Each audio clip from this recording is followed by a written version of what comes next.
दोस्तों, ये कहानी है फ्यूचर की, जहां पर हम एक नई दुनिया को देखते हैं जो दो हिस्सों में बंट चुकी थी। एक हिस्से को ऑफशोर के नाम से जाना जाता है। इस हिस्से में सभी अमीर लोग रहते हैं और इनके पास जरूरत की हर चीज होती है। ये लोग अपनी मर्जी से कुछ भी कर सकते हैं, इन्हें फुल आजादी दी जाती है। जबकि दूसरा हिस्सा गरीब लोगों का है, जहां ना तो लोग के पास खाने को भरपेट खाना है और ना ही रहने के लिए अच्छा घर। ये लोग झोपड़पट्टी में रहकर अपना गुजारा करते हैं और इनकी जिंदगी ऐशो आराम से दूर मुश्किलों से भरी होती है। लेकिन इस जिंदगी को बदलने का इन्हें एक मौका भी दिया जाता है, जिसके बाद ये लोग ऑफशोर का हिस्सा बन सकते थे। लेकिन इसके लिए इन लोगों को 20 साल का होना बहुत जरूरी होता है। 20 साल का हो जाने के बाद इन्हें एक सिलेक्शन प्रोसेस से गुजरना होता है और ऑफशोर में रहने वाले लोग इस बड़ी आबादी में से सिर्फ 3% लोगों को ही चूज करते हैं जो ऑफशोर में रह सकते थे। बाकी बचे जो लोग सिलेक्ट नहीं हो पाते वो वापस से स्लम एरिया में ही रहने आ जाते हैं और गरीबों में जीने लगते हैं। इसलिए हर कोई ऑफशोर में जाना चाहता था। और फिर अनाउंसमेंट की जाती है कि 104 प्रोसीजर स्टार्ट होने वाला है, यानी इससे पहले 103 तक ये प्रोसेस कंप्लीट हो चुका है। इसके बाद हम मिशेल नाम की एक लड़की को देखते हैं जिसने ऑफशोर में जाने के लिए अपना नाम दर्ज किया था और अब इसे 20 मिनट के अंदर अंदर इस जगह पर जाना था जहां ऑफशोर का सिलेक्शन टेस्ट शुरू होने वाला था। 20 साल के रजिस्टर किए हुए सभी लोग उस लोकेशन पर पहुंचने लगते हैं। इन सभी लोगों के कान के पीछे एक खास तरह का डिवाइस लगा होता है जिसमें लाल रंग की रोशनी चमकती है। ये एक तरह का एंट्री पास होता है ताकि जिन भी लोगों ने इस टेस्ट के लिए रजिस्टर किया है उनकी पहचान आसानी से की जा सके। और ये डिवाइस इन्हें ऑफशोर की तरफ से ही सिर्फ रजिस्ट्रेशन के बाद दी जाती है। इसके बाद मिशेल अपनी दोस्त के साथ टेस्ट वाली लोकेशन पर पहुंच जाती है और थोड़ी देर बाद इनके सामने चीफ आता है और सबको बताता है कि यह सिलेक्शन बहुत ही ईमानदारी से होगा, किसी के साथ कोई भी धोखाधड़ी नहीं होगी। और इसी के साथ इस सिलेक्शन और ऑफशोर की लाइफ की इंपॉर्टेंस भी बताता है कि तुम सब में से सिर्फ 3% लोग ऑफशोर में जाएंगे। स्पीच खत्म होने के बाद चीफ के पास एक लेडी आती है जो कि एक नई एम्प्लॉय थी। ये लेडी चीफ को बताती है कि मैं यहाँ तुम्हारा काम चेक करने आई हूँ और मुझे हाई अथॉरिटीज की तरफ से यहाँ भेजा गया है ताकि मैं तुम्हारी गलतियों को पकड़ सकूं। चीफ को बिल्कुल भी पसंद नहीं था कि कोई उसके काम में इंटरफेयर करे, लेकिन हायर अथॉरिटीज की बात वो टाल भी नहीं सकता था, इसलिए वो इस लेडी से कुछ नहीं कहता। इसके बाद इंटरव्यू का टाइम शुरू होता है जहां कई लोगों को रिजेक्ट कर वापस से उसी झोपड़पट्टी वाली जिंदगी में भेज दिया जाता है। इस इंटरव्यू को क्लियर करना काफी मुश्किल था। इधर हम मिशेल को देखते हैं जिससे काफी सारे पर्सनल क्वेश्चंस पूछे जा रहे थे।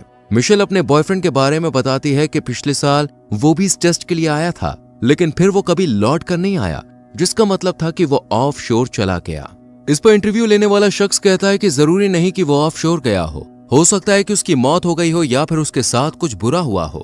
इसके बाद इस शख्स मिशेल को उसके बॉयफ्रेंड की आखिरी निशानी नेकलेस उतारने को कहता है और मिशेल उतारकर यहाँ रख देती है और अपने इमोशनल टेस्ट में पास हो जाती है। इसके बाद हम मार्को नाम के एक लड़के को देखते हैं जिसका हर फैमिली मेंबर इस टेस्ट में पास होकर ऑफशोर चला गया था, इसलिए इसे पूरा कॉन्फिडेंट था कि ये भी जरूर ऑफशोर जाएगा। मार्को का कॉन्फिडेंस लेवल काफी हाई था। मार्को का ये कॉन्फिडेंस देखकर इसे भी सिलेक्ट कर लिया जाता है। और फिर हम एलेक्स नाम के एक लड़के को देखते हैं जो किसी भी तरह ऑफशोर में जाना चाहता था, इसलिए बिना रुके बोलता ही रहता है और किसी भी कीमत पर इस फर्स्ट राउंड को क्लियर करना चाहता है।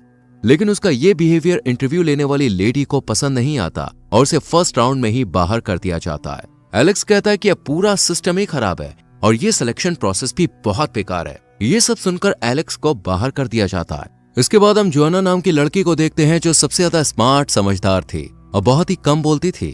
इसकी इसी समझदारी के चलते इसे भी सिलेक्ट कर लिया जाता है। सभी लोग फिजिकली और मेंटली हेल्दी थे सिवाय फर्नांडो के। ये पैरों से चल नहीं सकता था, लेकिन इसकी बहादुरी हिम्मत की वजह से ये भी फर्स्ट राउंड क्लियर कर लेता है। इसी बीच ऑफशोर के लोगों को खबर मिलती है कि इनके दुश्मन रेबेलियस ग्रुप ने अपने एक आदमी को सीक्रेटली इस सिलेक्शन टेस्ट में भेजा है। ऑफशोर के लोग जल्दी से इस जासूस का पता लगा लेते हैं और इसके साथ काफी बुरा बिहेव करते हैं। उसे इतना ज्यादा टॉर्चर करते हैं कि वो सारी सच्चाई उगल देता है और बताता है कि उसके अलावा भी यहाँ एक और जासूस है जो कि रेबेलियस ग्रुप को पल पल की खबर दे रहा है। इसके बाद हम रेबेलियस ग्रुप को देखते हैं जो कि ऑफशोर का सबसे बड़ा दुश्मन था। ये ग्रुप अमीरी और गरीबी के बीच खड़ी दीवार को गिराना चाहता था। इस ग्रुप का मानना था कि जब सब लोग समान हैं तो फिर गरीब लोगों को इतनी मुश्किलें क्यों।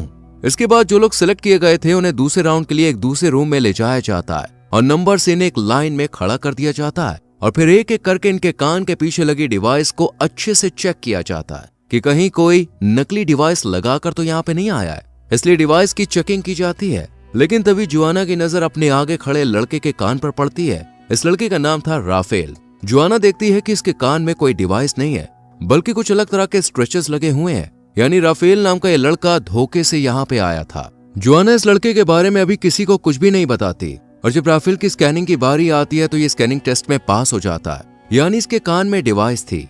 ये सब देखकर जोआना का शक और ज्यादा बढ़ जाता है। इसके बाद इन सभी सिलेक्ट हुए लोगों को एक दूसरे कमरे में भेजा जाता है जहाँ टेबल पर बहुत सारे ब्लॉक्स रखे हुए थे। इन ब्लॉक्स की मदद से इन लोगों को 9 क्यूब्स बनाने थे और इसके लिए इन्हें टाइम दिया जाता है सिर्फ 10 मिनट।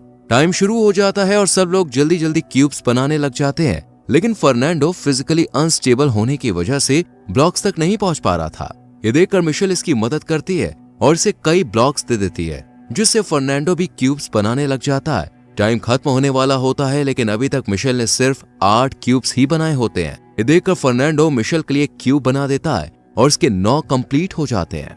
राफेल का भी एक क्यूब कम था, इसलिए ये इन्हें पूरा करने के लिए क्यूब अपने पार्टिसिपेंट का चुरा लेता है और सेकंड राउंड में भी राफेल पास हो जाता है। हालांकि ये राउंड उसने चीटिंग से जीता था, लेकिन फिर भी इसे पास कर दिया जाता है। लेकिन बाकी के लोग राफेल को बहुत क्रिटिसाइज करते हैं और इसे बुरी तरह से मारते भी हैं, जिससे राफेल को काफी चोट आती है। ये देखकर सबको अपनी गलती का एहसास भी हो जाता है, लेकिन जोआना उससे सिंपैथी नहीं जताती, बल्कि राफेल के पास आकर कहती है कि तुम्हें मेरी मदद करनी, वरना मैं अथॉरिटी को तुम्हारा सच बता दूंगी कि तुम यहाँ धोखे से आए हो। इधर हम नई एम्प्लॉय को देखते हैं जो कि चीफ के काम को चेक करने आती है। ये किसी भी तरह से चीफ के काम में कमी निकालकर उसे इस पोस्ट से निकालना चाहती थी ताकि वो इस पोस्ट को हासिल कर सके। दूसरी तरफ हम मिशेल और उसके दोस्त को देखते हैं जिन पर ऑफशोर के एक एम्प्लॉय को शक हो गया था, इसलिए ये इन्हें चेक करने के लिए अपने साथ ले जाती है और कहती है कि तुम दोनों में से कौन रिबेलियस ग्रुप के साथ है। अगर किसी ने एक्सेप्ट नहीं किया तो दोनों मारी जाओगे। जब ये एम्प्लॉय रूम से बाहर जाती है तो मिशेल अपने दोस्त से कहती है कि हमें इसे मारना होगा, इसलिए जब एम्प्लॉय आती है तो मिशेल के दोस्त उस पर अटैक कर देती है। लेकिन मिशेल खुद ऐसा नहीं करती क्योंकि वो अपनी दोस्त को फंसाकर खुद बचना चाहती थी।